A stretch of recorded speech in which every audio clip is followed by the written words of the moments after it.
Okay guys, so let's start with this sixth chapter in our science book, that's soil erosion and conservation. Okay, भूक्षरण कहो, मिट्टी का क्षरण कहो, और साथ साथ इसका जो है संरक्षण, कंजर्वेशन. तो इसमें जो है हम सॉइल के फॉर्मेशन के बारे में जानेंगे, सॉइल के कंपोजिशन के बारे में जानेंगे, सॉइल प्रोफाइल क्या होता है इसको समझेंगे, और फिर जो है हम सॉइल इरोजन, इसके कॉजेज़ और कैसे सॉइल को कंजर्व किया जाए, ये सब चीज़ जानेंगे. तो सॉइल के बारे में काफ़ी कुछ जानने वाले हैं, so I am sure it will be fun, right. खास करके जब सॉइल जो है उसके ऊपर हमारी लाइफ जो है वो इतनी ज़्यादा जो है डिपेंड करती है. सबसे पहले हम सॉइल को समझने की बात करें कि सॉइल है क्या. तो soil is found in the upper most layer of the earth.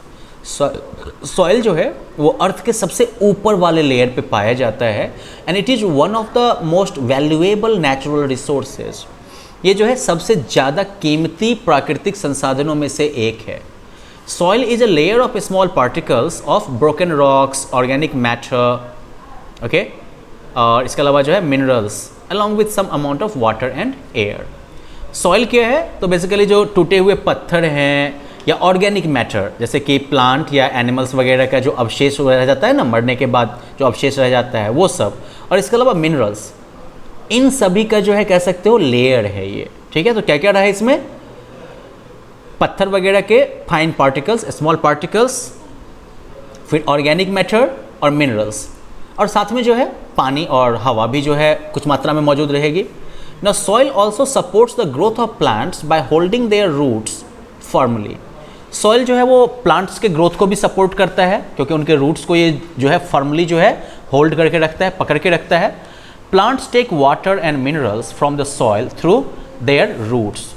Plants जो है वो सॉइल से पानी और मिनरल वगैरह जो है वो लेती हैं अपने रूट्स के द्वारा. These plants produce food and help to maintain oxygen level in the air. ये प्लांट्स जो हैं वो फूड प्रोड्यूस करते हैं और साथ साथ जो है हवा में ऑक्सीजन लेवल भी मेंटेन करने में हेल्प करते हैं. तो देखो, प्लांट ने इतना बड़ा काम किया, लेकिन प्लांट को किसने पकड़ के रखा? सॉइल को, सॉइल ने. तो सॉइल ज़रूरी है ना, बहुत ज़रूरी है. फिर some animals like insects, rabbits and earthworms live in the soil. ये जो है तो अर्थ में रहते ही हैं, सॉइल में ही रहते हैं. इसके अलावा we also depend upon soil for our basic needs.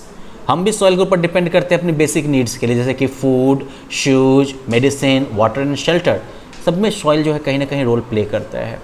तो चलो अब हम बात करते हैं सॉइल के फॉर्मेशन की, कि ये सॉइल जो इतना ज़रूरी है, इतना महत्वपूर्ण है, इतने बड़े काम की चीज़ है, तो ये बनता है कैसे है, इसका फॉर्मेशन कैसे होता है. Now, soil is formed when rocks break down into tiny pieces due to repeated drying, heating and cooling by the sun, rain and wind. Soil जो है वो कैसे बनता है? तो पत्थर जो है वो टूटता है छोटे छोटे पीसेस में, क्योंकि बार बार जो ये सूखता है, गर्म होता है और ठंडा होता है सूरज, बारिश और हवा के प्रभाव से, तो उसकी वजह से पत्थर जो है वो छोटे छोटे टुकड़ों में टूटता है. ठीक है, तो इससे जो है सॉइल का फॉर्मेशन होता है. अब देखो, ये पहला वाला फेज जो हो गया, जहाँ पर कि सूरज, बारिश और हवा की वजह से पत्थर जो है, रॉक जो है वो बार बार गर्म होता है, भींग ठंडा होता है, सूखता है, और उसकी वजह से जो है वो क्रैक होता है और टूटता है. तो ये प्रोसेस जो है, दिस इज कॉल्ड वेदरिंग. तो अगर पूछा जाए व्हाट इज वेदरिंग, तो weathering is process in which the rocks break down into tiny pieces due to repeated drying, heating and cooling by the sun, rain and wind. Now when it rains, water gets into the cracks in rocks and remains there. अब होगा क्या? बार बार देखो, गर्म और ठंडा होने की वजह से क्या होगा, आपको ये चीज़ तो पता है ना कि गर्म होने पर कोई चीज़ फैलती है और ठंडा होने पर सिकुड़ती है. तो सूरज की रोशनी में गर्म हुआ, धूप में ज़्यादा गर्म हुआ, फिर अचानक से ठंडा हो गया वो, राइट. बारिश हो गई या किसी वजह से फिर जो पत्थर है ठंडा हुआ, तो फैला सिकुड़ा, उस वजह से क्या होगा? क्रैक होगा. फिर जब बारिश होगी तो बारिश का पानी जो है वो पत्थर में जो क्रैक पड़ रहा है, दरार जो पड़ी है, उन क्रैक्स में वो पानी घुस जाएगी और वहाँ पर वो बैठा रहेगा वो पानी. अब कोल्ड वेदर में जब ठंडा वेदर आएगा, देन इट फ्रीजेस, वो पानी जमेगा. जब पानी जमता है तो आपको पता होना चाहिए, पानी एक ऐसा चीज़ है जो जमने पर, सॉलिड होने पर एक्चुअली उसका वॉल्यूम जो है बढ़ जाता है, उसका साइज बढ़ जाता है. ठीक है, इसीलिए अगर किसी बोतल में ही अगर आप पानी डाल के और उसको अगर आप फ्रीजर में डाल दो और जमा दो, अगर आपने पूरे बोतल में पानी भर रखा होगा और ढक्कन पूरा टाइट कर दिया होगा तो वो पानी अगर जमेगा तो आपका बोतल जो है वो फूट जाएगा, ये पक्का होगा, क्योंकि जैसे ही पानी बर्फ़ में बदलेगा तो उसका साइज जो है, वॉल्यूम जो होगा वो बढ़ जाएगा, ठीक है। तो कोल्ड वेदर में क्या होगा कि ये पत्थर के क्रैक वगैरह में जो पानी जम भर के बैठा हुआ है तो ये जम जाएगा, इसका साइज जो है बढ़ेगा, तो फिर ये जो है रॉक के दोनों हिस्सों पर, रॉक के हिस्से पर जो है प्रेशर डालेगा, साइज बढ़ रहा है तो प्रेशर डालेगा ना ये, राइट। और जब प्रेशर डालेगा तो पत्थर बेचारा क्या होगा, फट जाएगा, टूट जाएगा, ब्रेक हो जाएगा। तो ये जो रिपीटेड वेदरिंग है, this repeated weathering over thousands of years, हजारों साल तक ये जो वेदरिंग चलता रहता है, it breaks the rocks into small pieces, ये जो है रॉक को तोड़ के छोटे छोटे टुकड़ों में बदल देता है। This results in the formation of soil, इसकी वजह से सॉइल का फॉर्मेशन होता है। Now soil formation is a slow, long and continuous process. Soil का फॉर्मेशन जो है वो काफ़ी धीमा, लंबा और लगातार चलने वाला प्रोसेस है। This is like visual representation of this whole thing, कि कैसे जो है जो रॉकी सरफेस होता है अर्थ का, पत्थर वाला चट्टानी जो सरफेस होता है वो सूरज की वजह से काफ़ी गर्म हो जाता है, राइट। फिर अचानक से बारिश होती है तो वो जो है रॉकी सरफेस जो है बेचारा ठंडा हो जाता है। अब बार बार जो है गर्म होने, ठंडा होने की वजह से क्या होता है, तो रॉक के ऊपर क्रैक्स आ जाते हैं और इन क्रैक्स में फिर पानी जो है वो जम जाता है, भर जाता है। और फिर जब ठंडे का टाइम आएगा, राइट, तो उसकी वजह से क्या हो जाएगा, ये रॉक जो है वो टूटेगा। साथ साथ बारिश के पानी जब मूव करेगी तो उनके साथ भी ये जो फटा हुआ रॉक्स जो है वो टूटेगा, ठीक है। इस तरह से फ्लोइंग वाटर और इसके बाद जो है प्लांट्स वगैरह के प्रभाव से, रूट से, प्लांट वगैरह के जड़ के घुसने की वजह से, फिर फ्रोजन वाटर जो पानी जो इसके दरार के अंदर मौजूद होगा उसके जमने से, इन सब वजहों से पत्थर जो है वो टुकड़े टुकड़े में टूट जाता है। खैर चलो, पत्थर तो टूट गया, ठीक है ना, सॉइल फॉर्मेशन जो है वो हो गया आपका, है ना, पत्थर टूट टूट के जो बिल्कुल फाइन पीसेज में ख़त्म हो गया। अब लेकिन इसमें और भी कुछ होता है, ऐसा नहीं है कि सॉइल बस इतना पत्थर के टुकड़े से जो है सॉइल बन गया। तो कंपोजिशन ऑफ सॉइल की अगर बात करो आप, तो soil is made up of gravel, sand, clay, moisture and humus. तो देखो, पत्थर के टूटने से आपको क्या मिला पता है, ग्रेवल मिला, सैंड मिला, क्ले मिला, ये सब आपको जो है रॉक से मिल गया। मॉइस्चर, ऑफ कोर्स पानी मौजूद है एटमॉस्फेयर में तो मॉइस्चर मिल गया, और फिर ह्यूमस। ये ह्यूमस इंपॉर्टेंट पॉइंट है, रिमेंबर। ह्यूमस क्या हो गया, तो जो ऑर्गेनिक मटेरियल होते हैं ना, प्लांट्स, एनिमल्स, इन सब के डेड रिमेन्स जो होते हैं, उनके सड़ने गलने से जो अंश अवशेष बनता है, दैट इज ह्यूमस। तो सॉइल में क्या सब मिला है, ग्रेवल है, कंकर वंकर टाइप का, फिर सैंड, बालू टाइप का, क्ले जो बिल्कुल फाइन जो होता है रॉक का टुकड़ा, वो हो गया क्ले, और इसके अलावा जो है मॉइस्चर या पानी, और फिर ह्यूमस, ये सब जो है सॉइल में मिले होते हैं।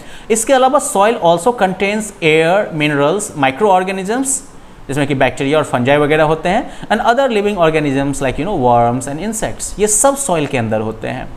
अब हम सॉइल के यूजेज को भी देख लें, क्योंकि remember like soil is a very useful natural resource. Soil जो है बहुत ही उपयोगी प्राकृतिक संसाधन है। तो सॉइल के यूजेज को अगर हम देखें तो क्या है, पहली बात, soil provides optimum conditions for proper growth of plants.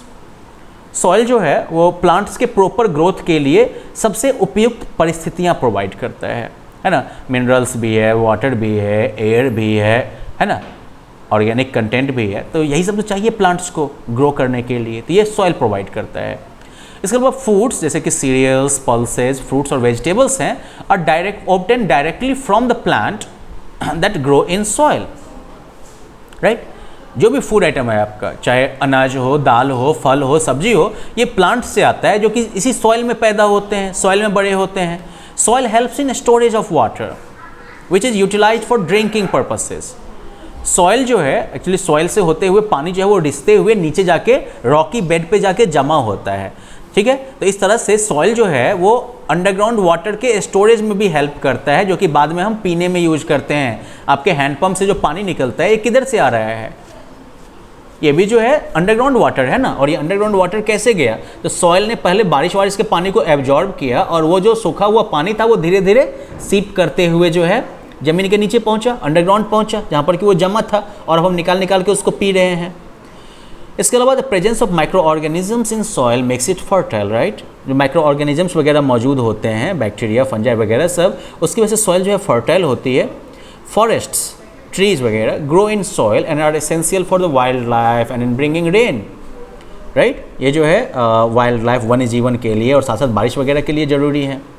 Soil provides useful minerals to the plants, soil जो है वो प्लांट्स वगैरह को भी उपयोगी मिनरल्स प्रोवाइड करते हैं। तो इस तरह से मान लो सॉइल है भैया, बहुत काम की चीज़ है। तो rocks break into smaller pieces due to, yes right, rain और विंड दोनों बराबर के जिम्मेदार हैं इसमें। Now which of the following is not a constituent of soil, इनमें से कौन सा जो है सॉइल का कंस्टिट्यूएंट नहीं है? क्ले भी है ही, सैंड भी है, ये प्लास्टिक ना, ये बाहर का है, इसका कोई काम नहीं, ठीक है। Soil supports the growth of plants by holding their, okay, soil के हिस्से में रूट आता है ना, ये बिल्कुल जड़ को ही पकड़ के रहता है। So well that's it for today's lesson. In the next lesson we will look at soil profile, और फिर जो है हम लोग सॉइल इरोजन और इसके कॉजेज को देखेंगे, ठीक है। तो फिर मिलते हैं अगले लेसन में, बाय बाय।